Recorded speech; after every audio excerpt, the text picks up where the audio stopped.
ꯈꯨꯡꯒꯪ ꯑꯃꯗ ꯌꯥꯝꯅ ꯏꯅꯥꯛ ꯀꯩꯔꯥꯛ ꯈꯨꯟꯕ ꯃꯔꯨꯞ ꯑꯅꯤꯈꯛ ꯂꯩꯔꯝꯃꯤ꯫ ꯍꯥꯏꯔꯤꯕ ꯃꯔꯨꯞ ꯑꯅꯤ ꯑꯁꯤ ꯂꯧꯃꯤ ꯉꯥꯛꯇꯅꯤ꯫ ꯃꯈꯣꯏ ꯂꯧꯃꯤ ꯑꯣꯏꯖꯔꯕꯁꯨ ꯌꯥꯝꯅ ꯏꯅꯥꯛ ꯀꯩꯔꯥꯛ ꯈꯨꯟꯕ ꯂꯧꯃꯤ ꯉꯥꯛꯇꯅꯤ꯫ ꯈꯨꯡꯒꯪ ꯑꯗꯨꯗꯗꯤ ꯃꯈꯣꯏ ꯑꯅꯤꯗꯒꯤ ꯍꯦꯟꯅ ꯏꯅꯥꯛ ꯀꯩꯔꯥꯛ ꯈꯨꯟꯕ ꯀꯅꯥ ꯑꯃꯠꯇ ꯂꯩꯔꯝꯗꯦ꯫ ꯃꯈꯣꯏꯒꯤ ꯂꯧ ꯏꯪꯈꯣꯜ ꯃꯌꯥꯝ ꯑꯃ ꯂꯩꯔꯝꯃꯤ꯫ ꯃꯁꯤꯗ ꯅꯠꯇꯅ ꯉꯥ ꯌꯣꯛꯅꯕ ꯉꯥꯒꯤ ꯐꯥꯝ ꯃꯌꯥꯝ ꯑꯃꯁꯨ ꯂꯩꯔꯝꯃꯤ꯫ ꯑꯗꯨꯒ ꯂꯣꯏꯅꯅ ꯁꯥ ꯁꯟ ꯍꯥꯃꯦꯡ ꯌꯦꯟ ꯉꯥꯅꯨꯅꯆꯤꯡꯕ ꯃꯌꯥꯝ ꯑꯃꯁꯨ ꯂꯩꯔꯝꯃꯤ꯫ ꯃꯈꯣꯏ ꯏꯅꯥꯛ ꯀꯩꯔꯥꯛ ꯈꯨꯟꯕꯅꯤꯅ ꯃꯈꯣꯏꯗꯤ ꯊꯕꯛ ꯁꯨꯗꯦ, ꯃꯤ ꯅꯦꯛꯊꯣꯛꯇꯨꯅ ꯃꯤꯉꯣꯟꯗ ꯂꯣꯏꯅ ꯁꯨꯍꯜꯂꯤ꯫ ꯃꯔꯨꯞ ꯑꯅꯤ ꯑꯁꯤ ꯄꯩꯁꯥ ꯌꯥꯝꯅ ꯄꯥꯏꯖꯔꯕꯁꯨ, ꯏꯅꯥꯛ ꯀꯩꯔꯥꯛ ꯌꯥꯝꯅ ꯈꯨꯟꯖꯔꯕꯁꯨ ꯃꯈꯣꯏ ꯄꯦꯟꯊꯣꯛꯄ ꯍꯥꯏꯕꯗꯨ ꯂꯩꯔꯝꯗꯦ꯫ ꯃꯈꯣꯏꯅ ꯍꯦꯟꯅ ꯍꯦꯟꯅ ꯏꯅꯥꯛ ꯈꯨꯟꯕ, ꯍꯦꯟꯅ ꯍꯦꯟꯅ ꯂꯟ ꯊꯨꯝ ꯄꯩꯁꯤꯟꯕ ꯄꯥꯝꯂꯝꯃꯤ꯫ ꯃꯔꯝ ꯑꯁꯤꯅ ꯃꯈꯣꯏꯒꯤ ꯋꯥꯈꯜ ꯑꯗꯨꯁꯨ ꯂꯩꯇꯥꯐꯝ ꯈꯪꯂꯝꯗꯦ, ꯅꯨꯡꯉꯥꯏꯐꯝ ꯈꯪꯂꯝꯗꯦ꯫ ꯍꯥꯏꯔꯤꯕ ꯈꯨꯡꯒꯪ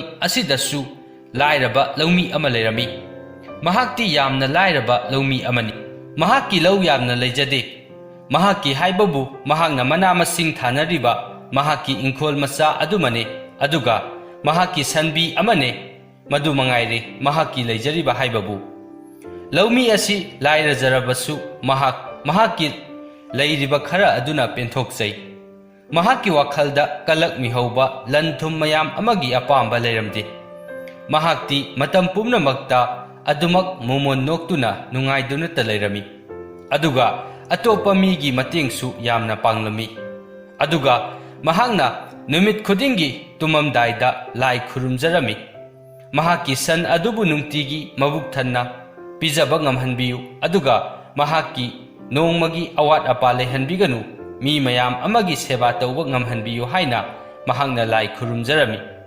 ꯑꯁꯨꯝꯅ ꯂꯥꯏꯔꯕ ꯂꯧꯃꯤ ꯑꯁꯤꯅ ꯃꯔꯜ ꯃꯊꯨꯝ ꯌꯥꯝꯅ ꯂꯩꯖꯗ꯭ꯔꯕꯁꯨ ꯃꯍꯥꯛꯅ ꯌꯥꯝꯅ ꯅꯨꯡꯉꯥꯏꯊꯣꯛꯅ ꯄꯦꯟꯊꯣꯛꯅ ꯍꯤꯡꯕ ꯑꯁꯤ ꯎꯔꯒ ꯏꯅꯥꯛ ꯈꯨꯟꯕ ꯃꯔꯨꯞ ꯑꯅꯤ ꯑꯗꯨ ꯌꯥꯝꯅ ꯀꯂꯛꯂꯝꯃꯤ꯫ ꯃꯈꯣꯏ ꯑꯅꯤꯅ ꯑꯁꯨꯝꯅ ꯋꯥꯔꯤ ꯁꯥꯅꯔꯝꯃꯤ꯫ "ꯏꯇꯥꯎ, ꯃꯁꯤꯒꯤ ꯂꯥꯏꯔꯕ ꯂꯧꯃꯤ ꯑꯁꯤꯅ ꯃꯔꯜ ꯃꯊꯨꯝ ꯌꯥꯝꯅ ꯂꯩꯕꯁꯨ ꯅꯠꯇꯦ, ꯃꯍꯥꯛꯅ ꯑꯁꯨꯛ ꯌꯥꯝꯅ ꯅꯨꯡꯉꯥꯏꯅ ꯂꯩꯔꯤꯕ ꯑꯁꯤ ꯀꯔꯤꯒꯤꯅꯣ?" ꯃꯔꯨꯞ ꯑꯃꯗꯨꯅ ꯑꯃꯨꯛ ꯍꯥꯏꯔꯛꯏ, "ꯃꯥꯅꯤ ꯏꯇꯥꯎ, ꯃꯍꯥꯛꯀꯤ ꯂꯧꯁꯤꯡ ꯌꯥꯝꯅ ꯂꯩꯗꯅ, ꯃꯔꯜ ꯃꯊꯨꯝ ꯌꯥꯝꯅ ꯂꯩꯗꯅ ꯅꯨꯡꯉꯥꯏꯅ ꯂꯩꯕꯁꯨ ꯅꯠꯇꯦ, ꯅꯣꯡꯃꯒꯤ ꯆꯔꯥ ꯐꯥꯎꯕ ꯁꯨꯅ ꯆꯥꯔꯝꯂꯣꯏ, ꯑꯗꯨꯒ ꯃꯍꯥꯛꯅ ꯑꯁꯨꯛ ꯌꯥꯝꯅ ꯅꯨꯡꯉꯥꯏꯊꯣꯛꯂꯤꯕ ꯑꯁꯤ ꯀꯔꯤꯒꯤꯅꯣ?" ꯑꯁꯨꯝꯅ ꯃꯔꯨꯞ ꯑꯅꯤ ꯑꯁꯤꯅ ꯂꯥꯏꯔꯕ ꯂꯧꯃꯤ ꯑꯁꯤꯕꯨ ꯌꯥꯝꯅ ꯊꯤꯅ ꯉꯥꯡꯅꯔꯝꯃꯤ꯫ ꯃꯈꯣꯏ ꯑꯅꯤꯅ ꯃꯍꯥꯛꯄꯨ ꯂꯝꯕꯤ ꯂꯝꯈꯥꯡꯗ ꯍꯦꯛ ꯊꯦꯡꯅꯕ ꯃꯇꯝꯗ ꯃꯈꯣꯏꯅ ꯃꯍꯥꯛꯄꯨ ꯂꯛꯅꯔꯝꯃꯤ, ꯑꯗꯨꯒ ꯊꯤꯅ ꯉꯥꯡꯂꯝꯃꯤ꯫ ꯃꯌꯥꯝ ꯃꯃꯥꯡ ꯑꯗꯨꯗ ꯏꯀꯥꯏꯕ ꯄꯤꯅꯕ ꯍꯣꯠꯅꯔꯝꯃꯤ꯫ ꯑꯗꯨꯕꯨ ꯂꯥꯏꯔꯕ ꯂꯧꯃꯤ ꯑꯁꯤꯅ ꯃꯈꯣꯏꯒ ꯑꯣꯟꯁꯤꯟꯅꯗꯨꯅ ꯈꯠꯅꯗꯦ, ꯃꯈꯣꯏꯒ ꯃꯥꯟꯅꯗꯦ꯫ ꯃꯍꯥꯛꯅ ꯊꯣꯛꯄ ꯑꯃ ꯇꯧꯗꯨꯅ ꯂꯩ, ꯑꯗꯨꯒ ꯃꯈꯣꯏꯕꯨ ナꯊꯩꯗꯨꯅ ꯆꯠꯅꯕ ꯍꯣꯠꯅꯩ꯫ ꯃꯍꯥꯛꯀꯤ ꯃꯇꯧ ꯑꯁꯤꯃꯛꯇꯤ ꯏꯅꯥꯛ ꯈꯨꯟꯕ ꯃꯔꯨꯞ ꯑꯅꯤ ꯑꯁꯤꯒꯤ ꯑꯁꯥꯎꯕ ꯍꯥꯏꯕꯗꯨ ꯑꯣꯏꯔꯝꯃꯤ꯫ ꯅꯣꯡꯃꯗꯤ ꯃꯔꯨꯞ ꯑꯅꯤ ꯑꯁꯤꯅ ꯂꯧꯃꯤ ꯑꯁꯤꯕꯨ ꯏꯀꯥꯏꯕ ꯃꯥꯏꯊꯤꯕ ꯄꯤꯒꯦ ꯍꯥꯏꯗꯨꯅ ꯃꯍꯥꯛꯀꯤ ꯃꯌꯨꯝ ꯑꯗꯨꯗ ꯂꯥꯛꯂꯝꯃꯤ꯫ ꯏꯅꯥꯛ ꯈꯨꯟꯕ ꯂꯧꯃꯤ ꯑꯅꯤ ꯑꯗꯨ ꯂꯥꯏꯔꯕ ꯅꯨꯄꯥ ꯑꯗꯨꯒꯤ ꯃꯌꯨꯝꯗ ꯆꯪꯂꯛꯂꯝꯃꯤ꯫ ꯂꯥꯏꯔꯕ ꯂꯧꯃꯤ ꯑꯗꯨꯅ ꯃꯈꯣꯏꯕꯨ ꯊꯛꯁꯤ ꯈꯥꯁꯤ ꯕꯦꯕꯥꯔ ꯆꯠꯅꯕꯤ ꯑꯃꯠꯇ ꯀꯥꯏꯗꯅ ꯃꯈꯣꯏ ꯑꯅꯤꯕꯨ ꯀꯧꯁꯤꯟꯗꯨꯅ ꯐꯝꯍꯜꯂꯝꯃꯤ꯫ ꯂꯥꯏꯔꯕ ꯅꯨꯄꯥ ꯑꯗꯨꯅ ꯍꯥꯏꯔꯛꯏ, "ꯑꯩꯒ꯭ꯌꯥ ꯑꯅꯤꯅ ꯂꯦꯡꯊꯣꯛꯄꯤꯔꯛꯄꯕꯨ ꯀꯔꯤ ꯑꯔꯨꯕ ꯋꯥꯐꯝ ꯂꯩꯕꯤꯕꯒꯦ? ꯅꯅꯥꯎꯗꯁꯨ ꯈꯔ ꯇꯥꯛꯄꯤꯌꯨ." ꯏꯅꯥꯛ ꯈꯨꯟꯕ ꯅꯨꯄꯥ ꯑꯃꯅ ꯈꯨꯝꯂꯛꯏ, "ꯑꯇꯣ, ꯅꯍꯥꯛꯀꯤ ꯁꯟꯕꯤ ꯑꯁꯤ ꯑꯩꯈꯣꯏ ꯂꯩꯔꯒꯦ꯫ ꯁꯟꯕꯤꯁꯤꯒꯤ ꯃꯃꯜ ꯁꯅꯥꯒꯤ ꯁꯦꯟꯖꯦꯛ 100 ꯄꯤꯔꯒꯦ, ꯅꯍꯥꯛ ꯌꯣꯟꯗꯕ ꯌꯥꯔꯣꯏꯀꯣ" ꯍꯥꯏꯅ ꯍꯥꯏꯔꯝꯃꯤ꯫ ꯂꯥꯏꯔꯕ ꯂꯧꯃꯤ ꯑꯁꯤꯗꯤ ꯃꯍꯥꯛꯀꯤ ꯁꯟ ꯑꯁꯤ ꯃꯍꯥꯛꯀꯤ ꯍꯦꯛ ꯃꯆꯥꯗ ꯃꯆꯥꯒꯨꯝꯅ ꯌꯥꯝꯅ ꯂꯨꯅ ꯇꯧꯖꯕꯅꯤ꯫ ꯅꯨꯡꯇꯤꯒꯤ ꯑꯅꯧꯕ ꯍꯅꯧ ꯑꯃꯗꯤ ꯍꯥꯎꯔꯕ ꯙꯅꯥ ꯀꯌꯥ ꯊꯣꯡꯗꯨꯅ ꯄꯤꯖꯔꯝꯃꯤ꯫ ꯑꯁꯨꯛ ꯂꯨꯅ ꯇꯧꯖꯔꯤꯕ ꯁꯟ ꯑꯗꯨꯕꯨ ꯂꯩꯒꯦ ꯍꯥꯏꯔꯛꯄ ꯑꯗꯨꯗ ꯃꯍꯥꯛꯅ ꯌꯥꯔꯝꯗꯦ꯫ "ꯑꯩꯒ꯭ꯌꯥ ꯏꯕꯨꯡꯉꯣ, ꯅꯅꯥꯏꯕꯨ ꯉꯥꯛꯄꯤꯌꯨ, ꯁꯟ ꯑꯁꯤꯃꯗꯤ ꯑꯩꯍꯥꯛ ꯌꯣꯟꯖꯔꯔꯣꯏ, ꯑꯩꯍꯥꯛꯅ ꯌꯥꯝꯅ ꯂꯨꯅ ꯇꯧꯖꯕ ꯁꯟꯅꯤ" ꯍꯥꯏꯅ ꯍꯥꯏꯔꯝꯃꯤ꯫ ꯂꯥꯏꯔꯕ ꯅꯨꯄꯥ ꯑꯗꯨꯒꯤ ꯄꯥꯎꯈꯨꯝ ꯑꯗꯨ ꯇꯥꯕꯗ ꯏꯅꯥꯛ ꯈꯨꯟꯕ ꯅꯨꯄꯥ ꯑꯅꯤ ꯑꯗꯨ ꯌꯥꯝꯅ ꯁꯥꯎꯔꯝꯃꯤ꯫ ꯃꯗꯨꯗꯒꯤ ꯃꯈꯣꯏ ꯑꯅꯤꯅ, "ꯅꯍꯥꯛ ꯁꯟ ꯑꯁꯤ ꯑꯩꯈꯣꯏꯗ ꯌꯣꯜꯂꯨ ꯍꯥꯏꯕ ꯌꯥꯗ꯭ꯔꯕꯅꯤꯅ ꯅꯍꯥꯛ ꯑꯩꯈꯣꯏꯅ ꯀꯔꯤ ꯇꯧꯔꯛꯄꯒꯦ ꯍꯥꯏꯕꯗꯨ ꯌꯦꯡꯉꯨ" ꯍꯥꯏꯔꯝꯂꯒ ꯃꯈꯣꯏ ꯃꯍꯥꯛꯀꯤ ꯃꯌꯨꯝ ꯑꯗꯨ ꯊꯥꯗꯣꯛꯇꯨꯅ ꯆꯠꯈꯤꯔꯝꯃꯤ꯫ ꯂꯥꯏꯔꯕ ꯂꯧꯃꯤ ꯑꯗꯨꯁꯨ ꯀꯔꯤꯕꯨ ꯊꯣꯛꯂꯒꯕ ꯈꯟꯗꯨꯅ ꯃꯍꯥꯛꯁꯨ ꯅꯨꯡꯉꯥꯏꯇ ꯂꯩꯍꯧꯔꯝꯃꯤ꯫ ꯅꯨꯃꯤꯠ ꯑꯗꯨꯒꯤ ꯅꯨꯡꯗꯥꯡ ꯑꯗꯨꯗ ꯏꯅꯥꯛ ꯈꯨꯟꯕ ꯅꯨꯄꯥ ꯑꯅꯤ ꯑꯗꯨ lairaba nupa adugi hingol aduda laklami. Makhoi anina nungdang aduda lairaba nupa adugi hingol aduda thariba mana masing potchai pumba loina mai thadoklami. Makhoi anina asumna khalami. Makhoina mahaki ingkhol asi mai thadoklabadi mahaki saningai thakningai amadi mahaki sangi sajik pijanaba mana masing amata leiraroi. Aduna mahaki san adu makhoida soidana yonba lakani. Adu oirabadi makhoina san adu mamal hongna leiraga yamna thina ngange haina khalami. Mathangi numitta lairaba nupa aduna tumba haugalakpada mahaki hingol adu tumna mai chaklamba adu ubada mahak mathoi yamna nungairamde. Mahak mathamoi sokna kaplami. He isori bungo nanai ehakna kanada lankrabage. Ayhaki hingol asibu tumna mai chakhankhriba asibu. Hingol asigi mana masing mayam asi mai chakkhrabanina ayhak kari chagani kari yongani aduga ayhaki sanbi asi kari pijaduna thakani. Mahakna khanba yaba khallaba matung mahaki sanbi adu haujikti mahakna mabuk thanna pijaba ngamlaroi. Maram aduna mahakpu mabuk thanna pijaba ngamgadauba nungaina thamba ngamgadauba miyoi amada yonthokhrage haina mahakna ninglami. Madudagi mahakna mahaki sanbi adubu puduna thangnaba khun amada mahaki san adu yonba laklami. Mahakna san adu yonba lakpada mahaki sanagi senjek tarit ama nipan ama leijaba adu puraklami. Mahakna asum lakpada mi tanadaba mafam ama yoraklami. Madudagi mahakna huran sinthi tauba mi thengnarabadi mahaki yaujarakliba paisa adu laubikhrani khanduna mahakna mahaki purakpa sanagi senjek khara adu mahaki sangi ngaksamda yaliba kangsi adugi manungda hapsilami. Madudagi mahakna lakpada numit tasin kiduna mahak anakpa mafam aduda leiba ka bhara amada ahing leknaba hainarami. Ka bhara saliba nupa aduna mahakna leigadawriba ka adu masa sangduna leiba nungaigadra haibadu yengjaruso haina hairami. Lairaba laumi aduna mahaki sanbi adu mapanda pulamlaga mahak ka adu yengba changkhirami. Tanja aduda mahaki sangi kangsida hafkiba paisa sing adu taraklami. Thaudok asi ka bhara saliba mapu aduna urami. Yumbu aduna lairaba laumi adugi san adu asamba san nate sana thokpa ngamba jadugi sanni haina khankhirami. Madudagi mahakna san adu leirage haina khalami.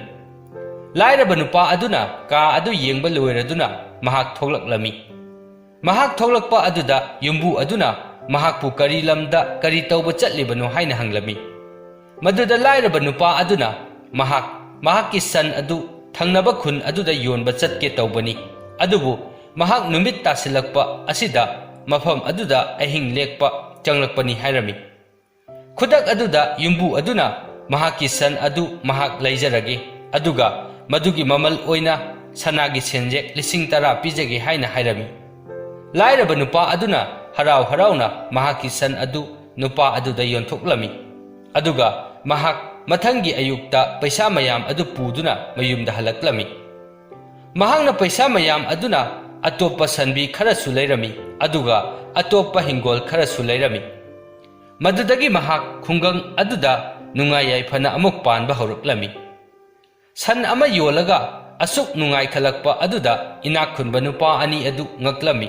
Makhoina khalambaga mahakna tawthorakpaga ichan chanadaba aduda makhoi yamna nungairamde. Mahaki mangnaba tawraga hena nungai khalakpa aduda makhoi hena sauninglami. Madudagi makhoi nupa adugi manakta laklami aduga mahakna san adu kadaida yoluribano aduga san amana mamal kayam sitli haina hanglami. Lairaba nupa aduna mahaki wari sing adu lirami.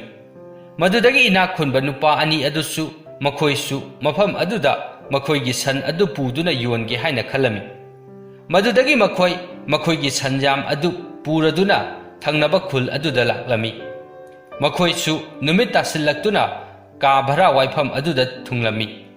Makhoina yumbu aduda makhoigi san adu leihauro madugi mamalna sanagi senjek 10,000 piyu haina hairami. Madudagi yumbu aduna nupa ani adu huranba tatpat tauba mini haina khalami. Maramdi mamangda mahangna leihoriba san adusu amuk hana sana thoklakti. Maram asina mahangna nupa ani adubu huranba tausinnaba machin thiba mini haina khalami. Madudagi mafam adudagi mahangna mi khara kauraktuna nupa ani adubu phuhalami. Aduga makhoina purakpa sansing adusu loina mulhorami. Ina khunba nupa ani adu ningba kaina mayumda halaklami. Asumna migi fattanaba tauba makhoi anina awafamda taki. Aduga lanjadaba lairaba laumi adubuna hena nungai yaifaba chaukhatpa oiki. Maram asina aikhoina kaidongaidasu migi mangnaba khak siloidabani haibasi wari asina takli. Mathangi wari Khungang amada Thomas kauba yengi pham tauba yen jamna loiba nupa ama leirami. Mahangna mahaki yen sing asibu yamna hena chauhaninglami. Maram asina mahangna mahaki yen sing aduda apha aphaba machinjak amadi hidak langthak mayam ama pijarami. Adubu mahaki yen sing adudi ka hena chauba haibadu oiramde. Hanagi sang aduda adum leirami. Aduga lumbasu ihen hengatlamde. Mahangna mahaki yen sing asi hena lumhanba ngamlabadi mahak hena paisa tanba yagani hena paisa paigani haiba khalami. Maram asina mahangna mahaki serphala adu semdok semjin tawduna mahangna namthak tawduna praja miyamda mahaki yen sing adu tangna yolami. Karigumba kanda atopa miyoi singna mangonda mahaki yen adu makhoigi serphalada amuk onba matamda chanadi haina marai taurakpasu yaurami. Adubu mahangna ngamnaba hekta yetuna paisa namduna laurami. Asumna mahangna praja miyam sing asidagi mahangna paisa hena laurami. Asumna kuina tawduna leiba asi mangonda afaba oirakloi khanbadagi mahak atopa upai ama thiraklami. Mahangna mahaki yen sing asi kari tawragadi hena lumhanba hena chauhanba yagani haiduna asum khalami. Nongma mahangna kaithel karakpada nupa amana hidak ama yonduna leiramba adu mahangna thengnarami. Nupa aduna yolamliba hidak sing adudi mayang kangba mina noikhatnaba yaba aduga noiramba mina mayang kangthahanba yaba hidak makhal ama yolami. Madu ubada Thomasna wakhal ama laklami. Nupa aduna yoliba hidak sing adu mahaki yen aduda pijaba yarabadi mahaki yen sing adu yamna chauragani paisa yamna hena phanglagani haina khalami. Mahangna hidak yoliba nupa aduda changchinduna mahangna yoliba hidak adu yendasu pijaba yagadra haina hanglami. Nupa aduna yagani haina hairami. Madudagi mahangna hidak adugi mamal lupa kayano mahak hidak adu laurage haina hairami. Nupa aduna mahaki hidak adudi yamna tangi hidak amada lupa lising manga pi haina hairami. Thomas hidak adu tanglabasu tangna mahangna hidak adu leirami. Hidak yonba nupa aduna mahangna hidak adu yengi machinjak aduda khajik habu natrabadi hena chaukhalakani haina haibirami. Mahangna mayum hek yaurakpaga mahaki yensing aduda mahangna hidak adu machinjak ta haptuna khajik pijarami. Mathangi numitta mahaki yensing adu hanadagi hena chaukhatlami. Aduga hana lumba chang adudagi khara hengatlami. Mahangna yensing adu puraktuna dukan singda tharami. Dukan phamliba miyoi sing aduna mahaki yensing asi yamna chaukhatlamle kari pijai haina hanglami. Thomasna kaishu thoidokpa pijade miyamna pijanaba machinjak adudamak pijai haina hairami. Asumna mahaki yensing adu dukan sing aduda thabada hena yamna sitlami. Mahaki yen adu miyamna hena pamnarami. Madudagi Thomasna asumna amuk khalaklami. Mahangna mahaki yensing aduda hidak adu hena mayam ama pijarabadi mahaki yensing adu yamna hena lumgani. Adu oirabadi mahak hena paisa mayam ama tanba yaragani haina khalami. Madudagi mahangna hidak yonba nupa adudagi paisa mayam ama piduna hidak mayam ama leirami. Mahangna hidak adu mahaki yensing aduda mayam ama pijarami. Mathangi numitta mahaki yensing adu yamna ka hena chaurami. Hek yengbada mahaki yen adu yamna akibagi masak oirami. Thomas ti mahaki yensing adu yamna chaure paisa yamna talani haiduna mahakti yamna haraurami. Mahangna yen mayam adugi maraktagi ख्वाइदगी हेना चावबा येन अमा पुदुना दुकानदा योनबा चटलमी महांगना दुकानदार अदुदा महाकी येन अदु लुपा कया पीदोइनो लेहौरो हाइना हाइरमी दुकानदार अदुना महाकी येन अदुदि चावमल्ले महाक हाटपा किजै मरम असिना महाक येन अदु लैबा ngamloi हाइना हाइरमी थोमासना येन जोनबा नुपा अदुबु महाक पांगदबा मीनी हाइना हाइरगा चैदुना थमलमी अदुगा महाक अतोपा दुकान अमदा अमुक महाक येन अदु योनबा लाक्लमी मथंगी दुकानदार अदुनसु महाकी येन अदु लैबा ngamloi येन अदु यामना चावमल्ली येन अदु हाटपदा पाप पुरगनी हाइना हाइरमी असुमना थोमास की येन अदु खुंगंग अदुदा कना अमतना लैबियु हाइबा यारमदे थोमास महांगना खल्लुबगा ओइरक्लिबा असिगा चानदबा असिदा महाक थवाई यामना नुंगारमदे महाक उपाय लैतना महाक मयुमदा महाकी येन अदु पुदुना हलक्लमी असुमना नुमित तरेनी हौखिरमी महाकी येनसिंग अदु मचिनजाक यामना हेना चारमी महाकी येनसिंग अदुगी पिजनबा मचिनजाक लैरमदे येनगी मचिनजाक लैबदा महाकी लैरंबा पैसासिंग लोइसिनखिरमी महाकी येनसिंग अदु चानिंगाई लैतदुना सिखिबसु यावरमी मदुदगी महांगना उपाय लैतदुना हिदाक योनबा नुपा अदुगी मनाक्ता अमुक लाक्लमी महांगना हिदाक योनबा नुपा अदुदा अमुक येनसिंग अदु अमुक मयांग कंथहनबा याबा हिदाक लैब्रा हाइना हंगलमी नुपा अदुना हिदाकति लै अदुबु हिदाक अदुदी ममल यामना तांगी हाइना हाइरमी हिदाक अदु अमदा लुपा लिसिंग मंगा पी हाइना हाइरमी थोमास उपाय लैतना महाक हिदाक अदु तांगलबसु तांगना लैरमी अदुगा महाकी येनसिंग अदुदा पिजरमी मदुदगी मथंगी नुमित्ता महाकी येनसिंग अदु अमुक मयांग कंथरमी नुमित असिदगी थोमास महाकी येनसिंग अदु अमुक हन्ना चावखतनबा होनखिद्रे कराम चावबा अहेनबा पांबा हाइबा असि मांगजै हाइबा असि महाक नुमित अदुदगी खंखिरमी मदुदगी महाक पुक्चेल सेंगना महाकी कारबार अदु तौदुना महाक अमुक हन्ना नुंगाइना पानखिरमी वारी असिदगी अखोइना कराम चावबा मिहौबा अहेनबा पांबा हाइबसि फत्ते अखोइदा हेन्ना मांगजै हाइबसि वारी असिना ताकली मथंगी वारी समुद्र मपानगी लम अमदा हेरी कौबा nga फाबा ngami अमा लेरमी महाकी नुपीगी ममिंगना स्टेफेनिया कौरमी मखोय अनिगी यामना तनबा यामना नोइबा मचा नुपा अमसु लेरमी महाकी ममिंगना एलेक्स हाइना कौरमी एलेक्स यामना तनबा नुपा अमनी महाक नोंगानबदगी नुमित ताबा फावबा थबक अमत छुदे अदुगा महाक चादुना थक्तुना तुमदुना तलै महाकी ममागा मपागना महाकी खनबदा यामना वाजरमी मपाना समुद्रदगी nga फारगा ममाना nga सिंग अदु कैथेलदा योलगा मखोयगी पुंसी अदु हिंगलमी मपाना nga फारगा योलगा मखोयगी इमुंग असि पुनरमी मखोय यामना वाबा मक्ति ओइरमदे चाबा थकपा वातना अदुमक हिंगलमी नोंगमदी एलेक्स की मपा अदु यामना कन्ना नारमी महांगना अयुक अदुदा एलेक्स पु तुम्बा हौगतनबा हौदोकपिरमी अदुगा महाक मपागी महुत सिंदुना nga फाबा चलु हाइना हाइरमी मतम अदुदा एलेक्सना महाक तुम्बा याहि फाद्री महांगना तुम्बा पेलबा मतम अदुदा हौगतलगा महाक nga फाबा अदु चतके हाइना हाइरमी मपाना यामना कन्ना हाइरबसु महाक मनादा हापलमदे तासिनरमदे महांगना थेंगना हौगतलमी अदुगा चाक तोकलगा महांगना nga फाबा चतलमी महांगना समुद्र मपाल अदुदा तुमनिंगे हाइदुना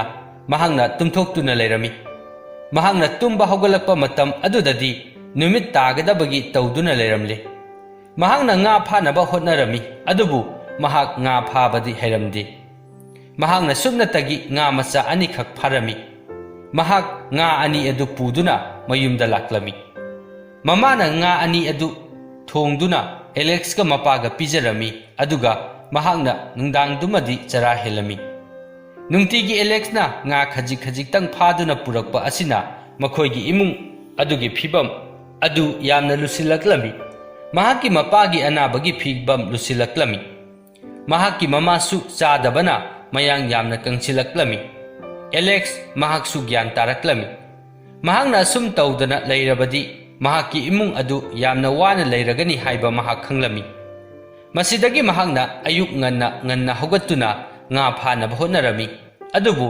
mahakti tanduna ꯇꯨꯝꯗꯨꯅꯇ ꯂꯩꯔꯤꯉꯩꯗ ꯀꯔꯤ ꯑꯃꯠꯇꯁꯨ ꯍꯩꯔꯝꯗꯦ, ꯉꯥ ꯐꯥꯕ ꯐꯥꯎꯕ ꯍꯩꯔꯝꯗꯦ꯫ ꯃꯍꯥꯛ ꯅꯤꯡꯍꯟꯅꯕ ꯂꯩꯇꯅ ꯉꯥ ꯐꯥꯕ ꯍꯩꯅꯕ ꯍꯣꯠꯅꯔꯝꯃꯤ꯫ ꯃꯍꯥꯛꯅ ꯃꯍꯥꯛꯀꯤ ꯃꯃꯥ ꯃꯄꯥꯒꯤ ꯑꯋꯥꯕ ꯑꯗꯨ ꯃꯃꯤꯠ ꯑꯗꯨꯗ ꯑꯗꯨꯃꯛ ꯎꯗꯨꯅ ꯂꯩꯔꯝꯃꯤ꯫ ꯃꯍꯥꯛꯅ ꯁꯤꯡꯅꯕ ꯑꯃꯒ ꯂꯣꯏꯅꯅ ꯉꯥ ꯐꯥꯅꯕ ꯌꯥꯝꯅ ꯀꯟꯅ ꯍꯣꯠꯅꯔꯝꯃꯤ, ꯑꯗꯨꯕꯨ ꯃꯍꯥꯛ ꯁꯨꯛꯍꯩ ꯍꯩꯔꯝꯗꯦ꯫ ꯃꯈꯣꯏꯒꯤ ꯏꯃꯨꯡꯒꯤ ꯐꯤꯚꯝ ꯅꯣꯡꯃ ꯅꯣꯡꯃꯒꯤ ꯁꯣꯛꯆꯤꯜꯂꯛꯂꯝꯃꯤ꯫ ꯅꯣꯡꯃꯗꯤ ꯑꯦꯂꯦꯛꯁ ꯉꯟꯇꯥ ꯍꯧꯒꯠꯇꯨꯅ ꯃꯍꯥꯛ ꯁꯃꯨꯗ꯭ꯔꯗ ꯂꯥꯛꯂꯝꯃꯤ, ꯑꯗꯨꯒ ꯁꯃꯨꯗ꯭ꯔ ꯂꯥꯏꯔꯦꯝꯕꯤꯕꯨ ꯈꯨꯔꯨꯝꯖꯔꯝꯃꯤ, ꯑꯗꯨꯒ ꯃꯍꯥꯛꯄꯨ ꯉꯥ ꯐꯥꯕ ꯍꯩꯍꯟꯕꯤꯌꯨ, ꯉꯥ ꯃꯌꯥꯝ ꯑꯃ ꯐꯥꯍꯟꯕꯤꯌꯨ, ꯃꯃꯥ ꯃꯄꯥꯒꯤ ꯑꯋꯥꯕ ꯃꯇꯦꯡ ꯄꯥꯡꯖꯒꯦ ꯍꯥꯏꯅ ꯊꯃꯣꯏ ꯁꯦꯡꯅ ꯅꯤꯖꯔꯝꯃꯤ꯫ ꯅꯨꯃꯤꯠꯇꯨꯃ ꯃꯍꯥꯛ ꯉꯥ ꯐꯥꯅꯕ ꯌꯥꯝꯅ ꯀꯟꯅ ꯍꯣꯠꯅꯔꯝꯃꯤ, ꯑꯗꯨꯕꯨ ꯃꯍꯧꯁꯥꯒꯨꯝ ꯃꯍꯥꯛ ꯉꯥ ꯑꯃ ꯑꯅꯤꯗꯒꯤ ꯍꯦꯟꯅ ꯐꯥꯔꯝꯗꯦ꯫ ꯃꯊꯪꯒꯤ ꯅꯨꯃꯤꯠꯇ ꯃꯍꯥꯛ ꯁꯃꯨꯗ꯭ꯔ ꯑꯗꯨꯗ ꯌꯥꯝꯅ ꯉꯟꯅ ꯂꯥꯛꯂꯝꯃꯤ꯫ ꯃꯍꯥꯛꯅ ꯁꯃꯨꯗ꯭ꯔ ꯃꯄꯥꯟꯗ ꯑꯉꯥꯡ ꯑꯃꯅ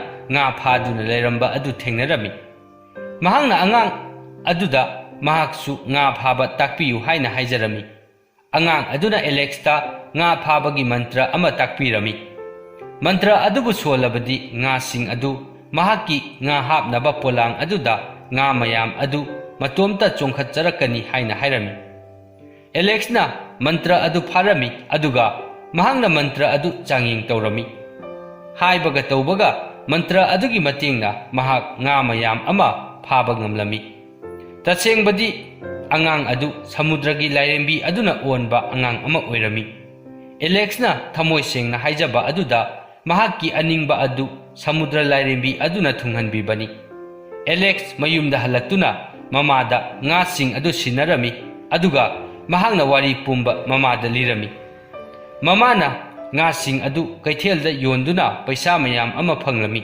ꯃꯇꯝ ꯈꯔ ꯂꯩꯔꯕ ꯃꯇꯨꯡ ꯑꯦꯂꯦꯛꯁꯀꯤ ꯏꯃꯨꯡ ꯅꯨꯡꯉꯥꯏ ꯌꯥꯏꯐꯔꯛꯇꯨꯅ ꯃꯄꯥꯒꯤ ꯑꯅꯥꯕꯁꯨ ꯂꯥꯌꯦꯡꯂꯝꯃꯤ, ꯃꯗꯨꯒ ꯂꯣꯏꯅꯅ ꯃꯈꯣꯏꯒꯤ ꯏꯃꯨꯡ ꯑꯗꯨ ꯌꯥꯝꯅ ꯅꯨꯡꯉꯥꯏꯅ ꯄꯥꯜꯂꯝꯃꯤ꯫ ꯋꯥꯔꯤ ꯑꯁꯤꯅ ꯇꯥꯛꯂꯤꯕꯗꯤ ꯊꯃꯣꯏ ꯁꯦꯡꯅ ꯊꯕꯛ ꯑꯃꯕꯨ ꯅꯤꯡꯍꯟꯅꯕ ꯂꯩꯇꯅ ꯍꯣꯠꯅꯔꯕꯗꯤ ꯁꯣꯏꯗꯅ ꯃꯥꯏ ꯄꯥꯛꯀꯅꯤ, ꯏꯁꯣꯔꯅꯁꯨ ꯊꯧꯖꯥꯟꯕꯤꯒꯅꯤ ꯍꯥꯏꯕꯁꯤ ꯋꯥꯔꯤ ꯑꯁꯤꯅ ꯇꯥꯛꯂꯤ꯫